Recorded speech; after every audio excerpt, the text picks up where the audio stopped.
चलो cubic equation पर हम बनाने वाले हैं एक और सवाल। ये रहा आपकी स्क्रीन पे, मैं इसको जूम करता हूं।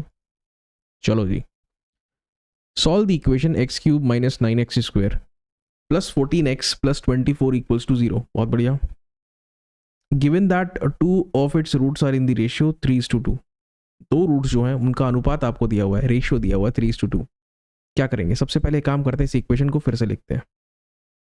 क्या है सर? क्यूबिक इक्वेशन है, n बराबर 3, रूट्स कितने होंगे? 3। हो गया। अब हम क्या करेंगे, देखिए दो रूट्स जो है, मान लो अल्फा और बीटा, उनके बीच में रिलेशन दिया हुआ है इज इक्वल टू 3/2।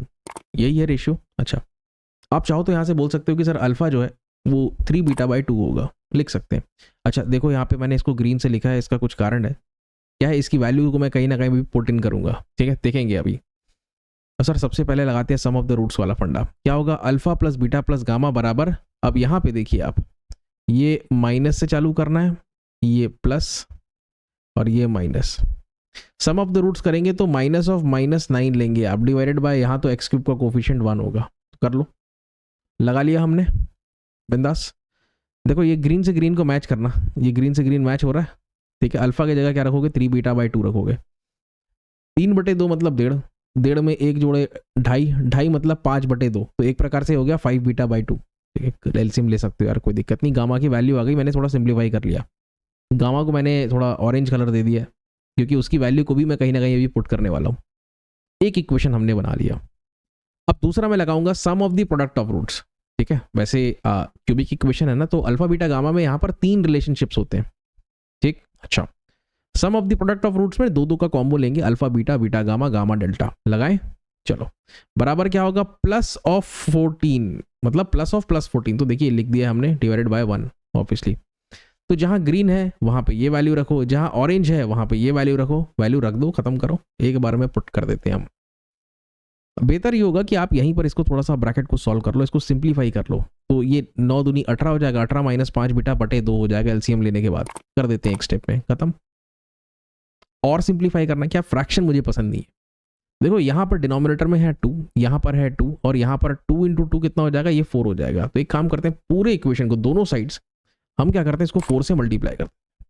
अगर 4 से मल्टीप्लाई करेंगे तो बचेगा, देखिए नीचे का 2 तो गया, ऊपर एक 2 बच जाएगा, यहाँ पर भी एक 2 बच जाएगा, और यहाँ पे तो अगर 4 है तो कुछ नहीं बचेगा, ये दोनों कैंसिल हो जाएगा, ठीक है। ये तो गया ही गया।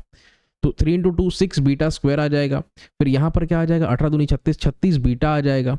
और फिर क्या हो जाएगा?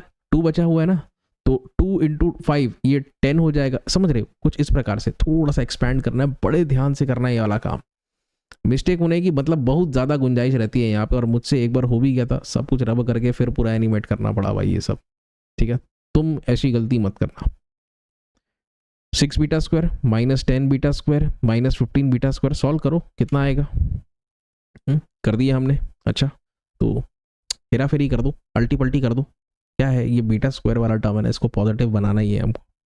मतलब इन दोनों को आप राइट साइड ले जाओ, एक तरफ ही रखो आप, कोई दिक्कत नहीं है, ठीक।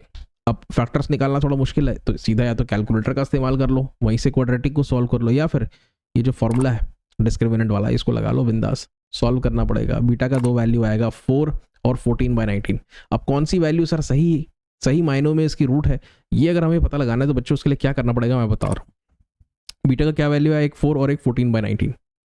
ये तो आपका ओरिजिनल इक्वेशन है। आप इस 14/19 को यहाँ पे रख के देखो और चेक करो कि ये 0 हो रहा है कि नहीं। तो ये 0 नहीं होगा, तो आप इसको रिजेक्ट कर दो। दूसरा आप क्या काम करो कि अब आप इस 4 को रखो, तो आप जैसे ही 4 को रखोगे तो ये बिल्कुल इक्वल टू 0 हो जाएगा। मैंने चेक कर लिया, आप भी चेक कर लेना, ठीक है। इसलिए हम 4 को एक्सेप्ट करेंगे। और अब जो अल्फा और गामा की वैल्यू हम निकालने वाले हैं, अल्फा बराबर 3β/2 है, तो रख दो यहाँ पे 4, सॉल्व करके 6 आया। और गामा बराबर 9 - 5β/2 है, रख दो बीटा की वैल्यू कितनी? 4, सॉल्व करने पर वैल्यू कितनी आ जाएगी? -1। तो अल्टीमेटली इसके जो रूट्स हैं वो है 6 मतलब अल्फा, 4 मतलब बीटा, और -1 मतलब गामा। उम्मीद करता हूं आप सभी को ये सवाल अच्छे से समझ में आ गया होगा। अगर इसी प्रकार का और भी कंटेंट आपको देखना है तो वीडियो को बिल्कुल लाइक करें और अपने दोस्तों के साथ शेयर करें, and do subscribe to the channel. Thank you very much, good day.